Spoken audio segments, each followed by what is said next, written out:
So real quick, we have a couple roster announcements. We obviously got Daryl Worley back. We don't know what his status is going to be for the game, but he is back with us.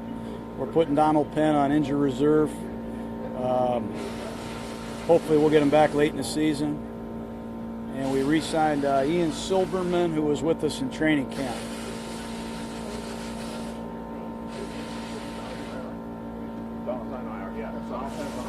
I'll be happy to answer any questions I can.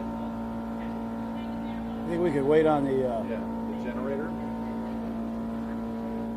Okay, any questions? Yeah, special teams player of the week. Yeah, you kind of talked about his value and really coming through in the clutch there with a big return. Yeah, you know, he got hurt in the Ram game, missed the Denver game. He's a guy that another one of our specialists has been out, but we're happy to have him back. Not only did he return the ball well, but he made 2 key tackles and forced the holding call. That's why we signed him. He's been an impact Pro Bowl special teams player wherever he's been.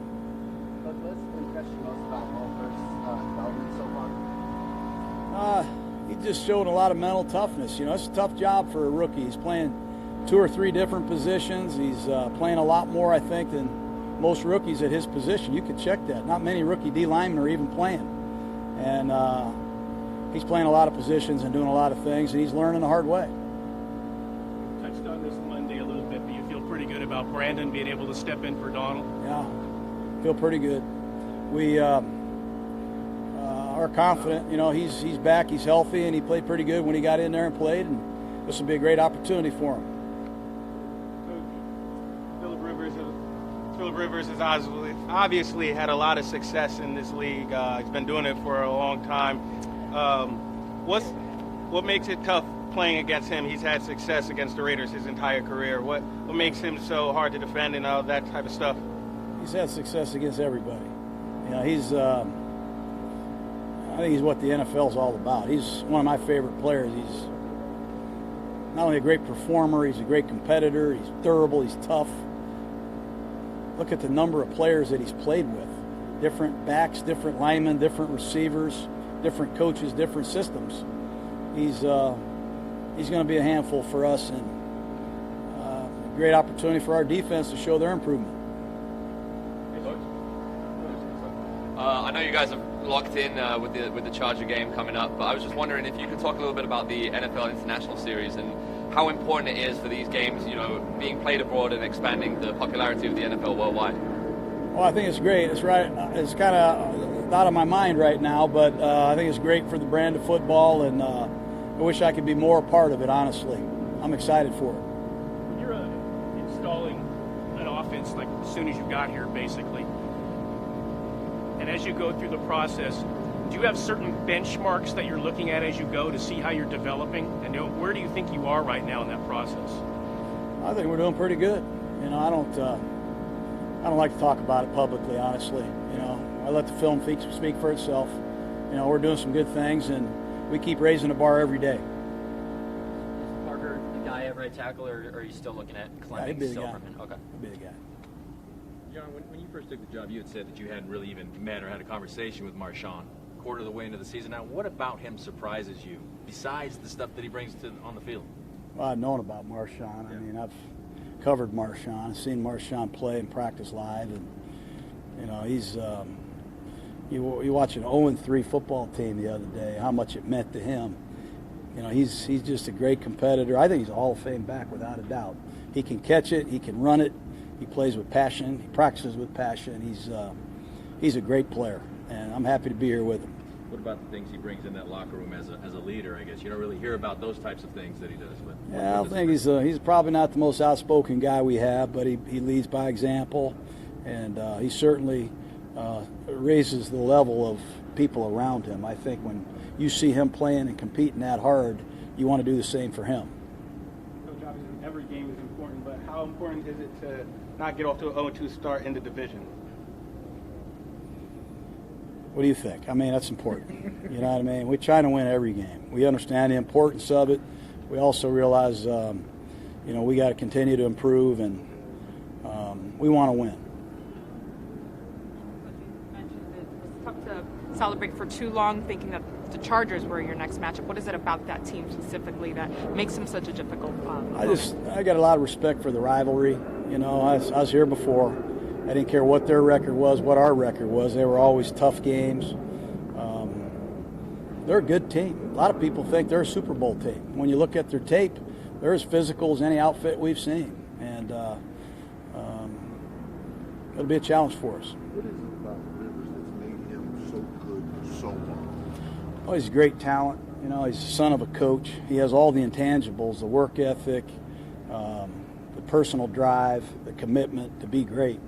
He's got one of the quick releases that you'll ever see. He's tough as they get.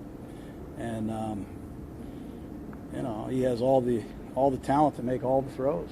He's a Terminator. He won't go away, man. He just will not quit. You guys good? All right. Okay. Thanks, guys. Thanks, John.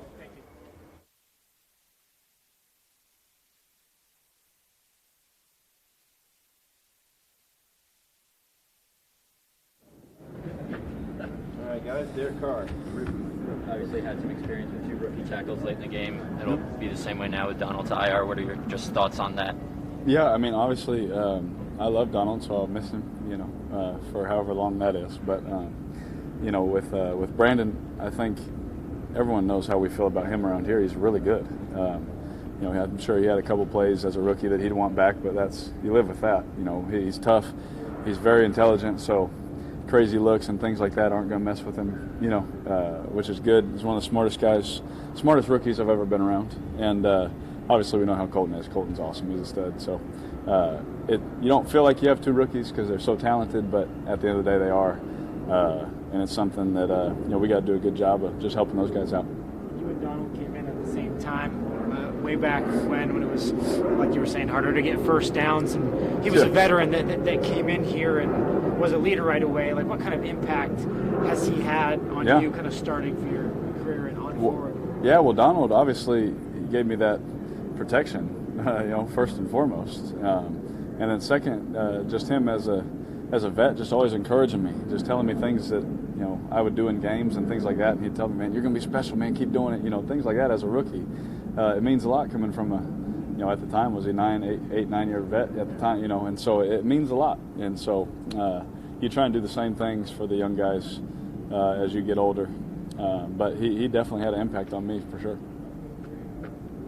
When you first started taking over this offense and you made it a point to learn it as quickly as you could and be able to stand up and repeat everything, but there's like knowing a language, but, you know, then going to the country and actually speaking the language fluently. Yeah. Where are you now with that process, do you think? I mean, because there's still, you guys are at the top of the list in terms of production and yards and that kind of thing. Right. Every once in a while there's like a hiccup with the fourth down pass to Amari. I'm sure you both want it back. Yes. You know, where are you with the process right now? Is it getting better every week? Well, obviously you can see that there has been a lot of work put in, right? You know, there has been a lot of work put in by not just me, I'm saying everybody. And then we'll have 1 or 2 here where we're still learning stuff, where we're still like, yeah, oh man, we got to cover that some more, you know, or hey, let's talk about this situation some more. And so I think through the first, 4 games, we're knocking some rust off, we're knocking some things off that are like, oh, we're learning, to be honest with you, on the fly. But at the same time, I still feel like we're doing some good things, moving the ball wise and you know, completing passes, running efficiently, protecting, all of those things that are important things that are not easy to do. You know, I feel like we're in a good place, but I still feel like we can be a lot better. There's no doubt in my mind we've done a lot of good things, but we're not near to where we want to be yet. All the adjustments and stuff the receivers need to make in this offense that you have to know that they're making. Does that process with guys like Jared, who you've played with last year, and Amari, who you played with for a few years, Seth, do you have to start that almost over again? You know what? There's some things that obviously me reading body language, me knowing how they run routes and things like that has helped. But there's still things there's new stuff that we haven't done before. Obviously, some of us have done it one time or another, but not together. And with all the adjustments and things Coach puts on us, there's absolutely a learning curve, even though that we've been together for a while.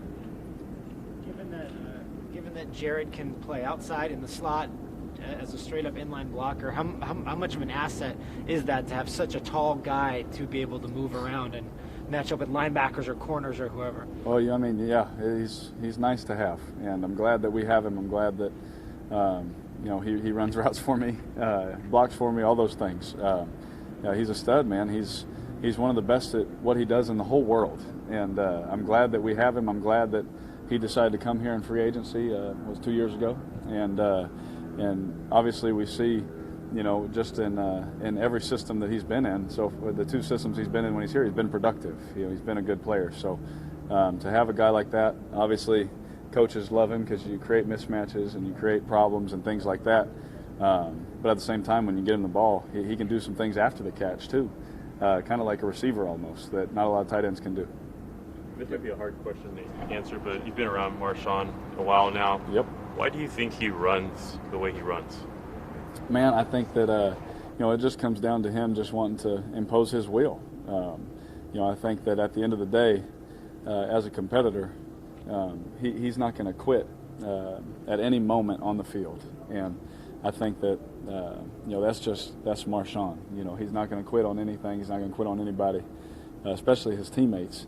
And so when he goes out there, I think you see him running the same in the first quarter as he does in the fourth quarter. I think we talked about it after the game. Everyone's like, do you think he gets tired? Well, maybe, but he just doesn't quit, He's still going to impose his will, and guys tackling him have to know, you may hit him good once, or maybe, you may hit him good in the second quarter, but you have to do it again in the third quarter and the fourth quarter about 30 times, And so in Marshawn's mind, he's going to try and outlast people, and that's, I think, what makes him special. What about the intangibles he brings to this locker room, Derek? I know you guys have had conversations in the locker room about finances, stuff like that, and his businesses and things like that. Yep. What does he bring to this locker room as far as being a team leader off the field? He is a great teammate. I haven't met a player, someone in Seattle, Buffalo, here, anyone that's been with him that didn't like him as a teammate. I mean, he's a great teammate. And if you ever need anything for, some kids, or you never need someone to be there for something, he's always there. And he's always there to talk to the young guys. One thing I love about him, just something new that I saw him during training camp, just after every rep Chris Warren would have, he would go talk to him and just teach him something. Whatever they were talking about, running back stuff, I have no clue how to run the ball, obviously. But except in short yardage, which we'll have to get on Marshawn about. But he does something, man, that is so special for our team, that he goes to a guy that maybe may not even make the team, but he sees value in him, and he creates a conversation. He creates a moment for him to try and get better, and it's awesome, man, to see guys that are as good as he is at what they do, that care about everybody on the building. Not to start too much in the past, but at 16, when you guys were really going as a football team, field position was a big part of that. Yes. How integral was that on Sunday, just to the overall success? It's really nice when you're standing there and, a kick goes by you, or there's a turnover, and you get to run towards the end zone as an offense. Obviously we go way down by the 20 and see what happens, but, it just does something to everybody's confidence. We'll gladly run 60 extra yards, to go start in the red zone. We'll gladly do that, those kind of things. So, or to be on the bench and all of a sudden, we got the ball in the red zone, or we're already on our side of the field. I mean, that you ask anybody. I mean, anyone, needs that, and that is essential to winning football games. Sudden change situations. Defenses talk about all the time as an offense. Yep. What's important when you're starting an opponent's inside 30-yard line? Oh man, get points, finish. The defense or the special teams put us in a great spot. And you want to pat them on the back by getting them points. You got a field goal at the least, but you want to score a touchdown, obviously, with that good a field position. So whenever you can get points, it's a big thank you to the guys that got you down there. Derek, when you see Casey Hayward and Derwin James, who's played well as a rookie, you see these guys on tape, what jumps out at you about this secondary? Well, Casey's always. I've known Casey now for a while. He's a great player. He's very sticky in coverage. They're very athletic, good ball skills. Derwin, he's a rookie. He's a new player, but he's a good player. He doesn't play like a rookie. Obviously he has a few plays here and there that obviously anybody would want back. That's anybody, but he doesn't look like a rookie. He's a really good player, and I think he's going to be there for a long time. So I'm sure this will be the first time I get to see him, but it won't be the last. The term QB battle, in terms of you and Phillip Rivers, you're pretty even at 4 wins each in that head-to-head series. What have you seen and possibly learned from Phillip and going up against him all these years? Oh, I love Phillip. Obviously, I'm not trying to have as many kids as Phillip does. I'm good at where we're at. No, I love Philip. He's very tough. He loves football, and that I think we have a lot of things in common. I think that's why I think we have a genuine respect for one another. Is that we both love to be the tough guy. We both love to talk trash sometimes, and we both love to win. And compete with our teammates. And again, Philip. Hopefully one day he'll be in the Hall of Fame because he deserves it. He's one of the best quarterbacks to ever play. I love his game. But his toughness, his competitiveness, he tries to be second to none. A couple more, guys. All set? All right, thanks, Derek. Yep.